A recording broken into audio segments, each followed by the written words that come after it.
Howdy guys, Kirk and Jay here with Kirk Giordano Plastering. My son Dan next to me also. What we're going to show you guys today is a real common thing. What they've done is they've completed their attic and they put wood up there so you can walk on, but they had a few issues. If you're going to do an attic, guys, go with a tongue and groove, usually 1 1/8", and groove it right, stagger it, everything. Don't hammer in your nails or this will happen. Use screws. Even a pneumatic gun with a piston can sometimes do this. Anyway, what we're going to do today is they've called me and said, gee, how much of this we got to take off? And I thought, by looking at it when all the furniture was in here, I could see that we'd have to take off. Generally what I do, I've taken off about 50 ceilings in my time. Jay's taken off about 10 or so, and Dan's going to help on this one. What we try to do is we look for the natural breaks. Now this ceiling is separated a good, I'd say a good 8 inches, 6 inches. And now what I'm hoping is that they don't have a busted stud in here. If the stud is busted, I've only seen that once. We're prepared to fix that. If we need to wire it, we're prepared to fix that also. But what we'd like to do is, well, number one, we bring in the staging. We covered the floor. I got brand new tarps here, guys, because it got pretty floors. We set up all our staging. Our staging has cardboard underneath the feet so we don't mark up the hardwood floor. We even cover the window where we bring the plank in. Open all those windows, cover everything here because, guys, there is a lot of dust when you do stuff like this. A lot of dust. And anyhow, getting back to how much to take off. That's the question everybody asks, and I don't usually know until I start the demo work how much, but what I'll do is I'll usually go with what I see. Now, I can see it goes about right here. This is a natural crack in the lath. Now, generally, I've already marked these out. Here's where I think studs are. Studs are here. And then we have timber lath. Timber lath is going this way. Now, timber lath, what is that? That's the wood lath that after your stud house is done, then you put your timber lath. In the old days, the stucco would adhere through that timber lath by mushrooming on the top. So what we're going to do is I'm going to take my knife and score everything. So let me finish what I started. I think we'll take it to here, right about here, and I think I can see the buckle here. So what we want to do is score it. We'll score it to here. Come in here. We don't have to, there's no rules that say we got to take a straight line, guys. What we do is we follow the natural buckles. So here's one here, and then I figure about right up to here, right there, and take it to the natural line right here. Now, I get asked this a lot of times. People say, Kirk, how come you always use a razor knife? And what I generally do is I got about 4 razor knives on me with brand new blades. What we do is, we call it scoring. We'll take a knife and we'll score it. We just go over and over, like so. You start off, put just a 1/4 inch blade, and use both hands, guys, and you score it. You go like that, and then after you get more, you keep going up, you keep extending the blade, and pretty soon you've scored it. What does that mean? That when I remove this, it'll stop at this section here. Now, for the sake of what folks have asked me on a few of our other videos, they say, how come you don't use a grinder? A grinder makes a lot of dust. Fortunately here, we've covered the access there, we've covered the access here. This is dusty work, guys, whether or not you're using a grinder, a saw, or a razor knife. Here's what I do when I do use a grinder, guys. This is a masonry blade. It is about 1/4 inch thick. This is for metal. It's only an 1/8 inch thick. What I'll generally do sometimes is I'll take it and just score it lightly. And sometimes I'll double score it with my other. If you go too deep, you cut the stud. You don't want to do that. Anyway, so what we're going to do right now is we're going to score everything. And once we score everything, then we'll show you how to remove it. Okay, guys, what I decided is we're going to pull this off by hand. If we pull this, the whole thing might fall, and that's just the nature of doing this stuff. It happens all the time like that. Okay.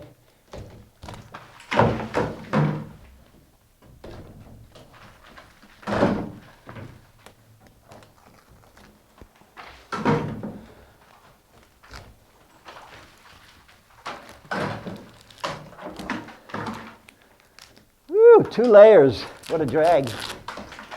Oh, they've worked on this quite a few times before. Oh, they got fiber mesh. Fiber mesh, so that's a ceiling over a ceiling. You never know what you're going to encounter. Okay, guys, a new strategy. When you're doing this stuff, you improvise all day long.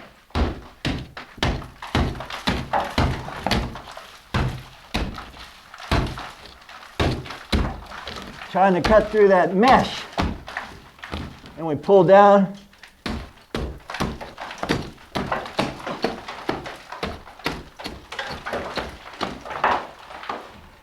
They have a fiber mesh tape over the original ceiling, and then they put another one. Okay, guys, let me show you where we're at now. We removed everything we were going to remove, and I'll tell you guys, when you do this stuff, you never know what could happen. The only thing holding all this up was the light. A huge fixture frame about a foot. That was holding all this up. When we took that down, the whole thing fell. We all had to get up here and hold it, and nothing we haven't seen or nothing we can't handle. What they have here is, it's been snowing on us. There's the insulation comes through this crack as we clean out our keys. So a lot of things we encounter. What we're doing now is Jay's cleaning some of these keys, and what I'm doing is I'm applying a bonding agent. And the reason I'm applying this bonding agent is the timber lath is dusty, and my new plaster won't adhere to dust. So this is probably going to take us about another hour and a half, 2 hours. I'm also going to throw some wire on here. You say, why are you going to throw some wire on there, Kirk, when you have perfect keys? Because the ceiling joists here, they're fine, but what they have on the roof over here, or the bedroom above, if somebody's doing jumping jacks up there, what could happen is this can loosen up again. It's already did it twice, and I see right here where other people patch things. There's been a lot of stuff here, so I don't want to take any chances. I brought mesh for this particular reason, in case I opened it and I saw situations that we might have to improvise. So I'm going to put some mesh here, but we're still doing everything that we would do even if we didn't have mesh. And the mesh, again, is only for, I don't know what they did when they did the floor. If they keyed in everything with the flooring, there's a way to do that. And if they didn't do it the particular way you should, I'm just going to use the mesh as a precaution. So the next time you see us, we will have that mesh screwed on. I don't want to make this too long for you, and we'll show you how we plaster it. Okay, guys, I know I said I was going to not show you this part, but this light here is the reason this whole thing came off. When they pushed it in, they pushed everything, and it loosened it all. So what we're going to do is we're just going to put 3 pieces of rib mesh here. And by the way, Dan says, Dad, don't they make grinders that have little vacuums so that what we were doing, it catches all the dust? Yes, they do. And I've even followed grinders with a shop back to hold it. We resorted to the old-fashioned method and used our knives to score most of this. Anyhow, guys, when you see us next, we will be applying that first coat. Okay, guys, doing the mud part now. The fun part. Basically, I'm using a 20-minute mud. They make 20, 40, 60, 80, and 5. But being about, I'd say 90 degrees outside, and inside here is about, 105. 5-minute mud, as fast as they bring it to me, it would set. So what I'm doing is I'm putting my first coat on. I always like to do my perimeters first. And by the way, guys, when you mix this mud up, the first couple coats, it doesn't matter if there's a little bit of crap in it, but when you go to do the very top coat, you better have that mud mixed very well. No clumps, otherwise the clumps will show. You see how I'm I'm pulling it, then pushing it into the groove. Pulling it, pushing it into the groove. Here, and boom. I'm getting my key first, and after I get the entire perimeter of the key, then I'll do the inside. And by the time I'm doing the inside, The outside will be wet or dry, and then I can come back and finish it up. Tell you another thing too, folks. Let's see here. That we pulled this off.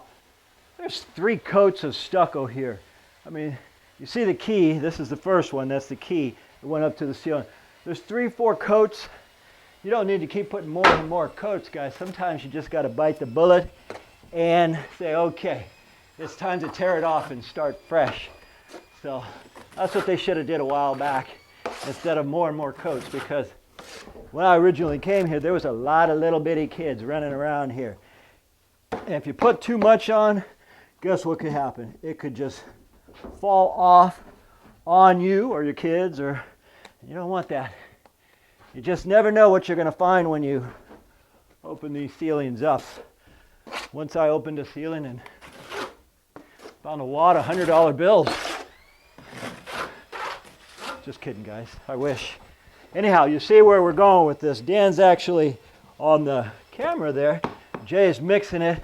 Jay says, well, I'll help you, Dad. And I said, man, just bring me the mud as fast as you can mix it and let me slam this out. So when he gets caught up, then he'll be helping me too. All right, guys, we are almost wrapped up as far as this scratch coat goes. I initially brought 20 bags, and Jay thought, I thought this was a small job, and I said, well, between 6 and 8 bags, but let's bring 20 just in case.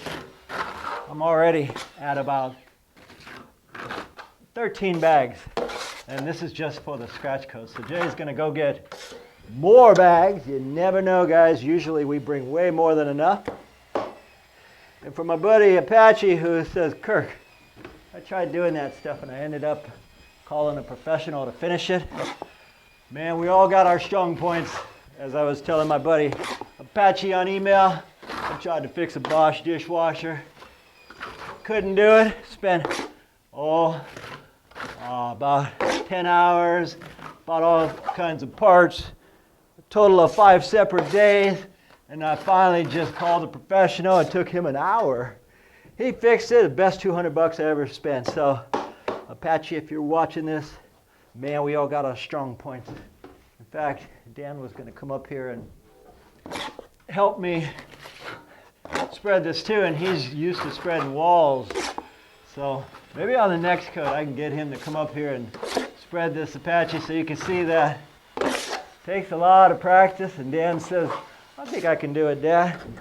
But he's never done a ceiling before. And if you've never done a ceiling before, you will get covered in plaster. It'll go down your face, down your neck. It'll go in your ears, everywhere. This does take a lot of practice, guys. Anyway, I'm almost wrapped up. Then we are gonna take a long lunch. And notice I'm working on staging, but you also gotta watch where you're walking. If you think you're gonna try to do this kind of stuff off ladders, good luck, guys. I've tried it many, many times. You can't do it off ladders. You can, but you'll take a job and increase the amount of time by 5. Anyway, this is the scratch coat. I'm going to turn around, and while Jay is gone, Dan's going to keep mixing. I'm going to keep going, and hopefully we'll just, by the time he gets back, we'll be almost done. Okay, guys, we are putting this second coat on now. A lot easier to put a second coat on, guys.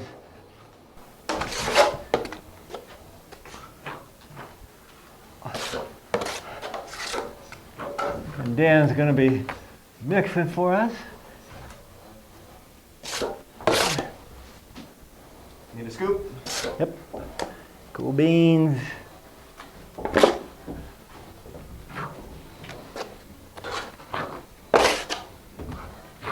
Put it on, come back, clean it up.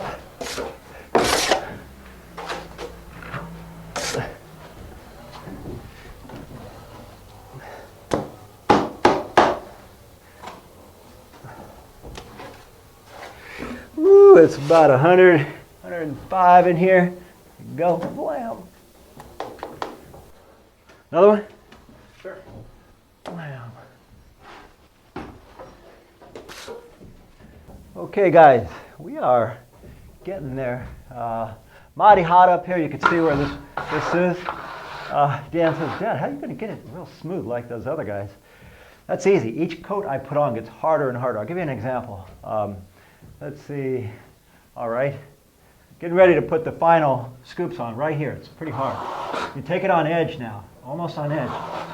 A lot of elbow grease. This takes a little bit of muscle, but that's how you get it smooth, guys.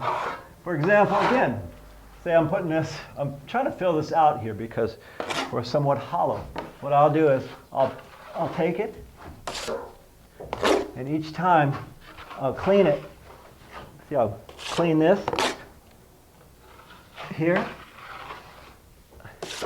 and every time you put on a swipe, go back over it. That's why I like these swimming pool trowels for interior. They work real well. The square trowels leave joints.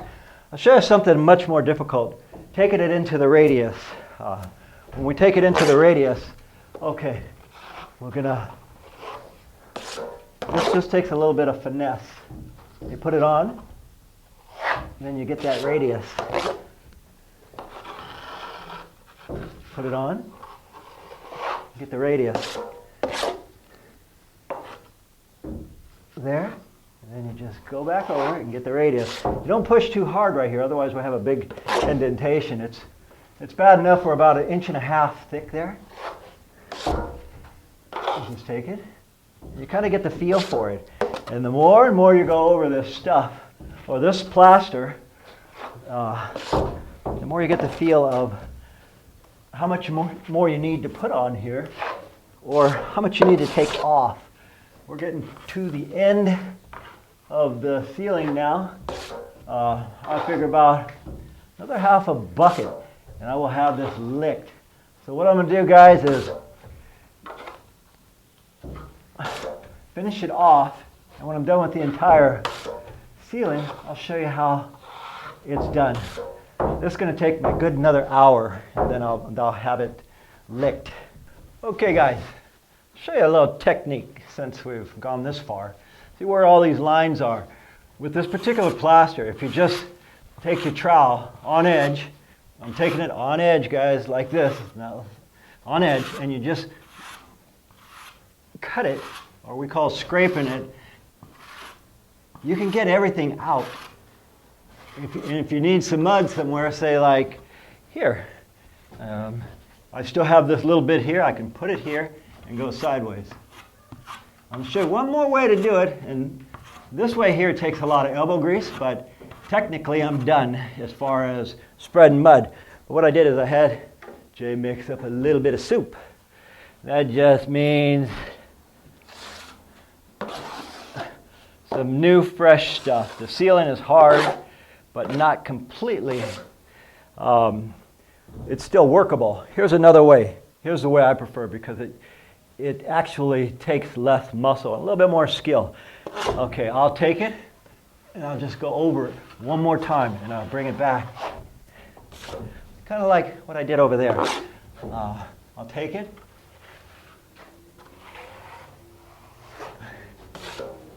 Okay. Like say where the light is, I'll take it here and come back down. And all I'm doing now is getting the last bits of imperfection out. Earlier, I was gritting my teeth to have to get it all out, but if you use some fresh stuff, now you're talking about skill rather than muscle. So, anyhow, guys, my name is Kirk. I am with Kirk Giordano Plastering. This part's done. As usual, guys, Jay, Dan, and I thank you for watching, and we'll see you guys on the next one.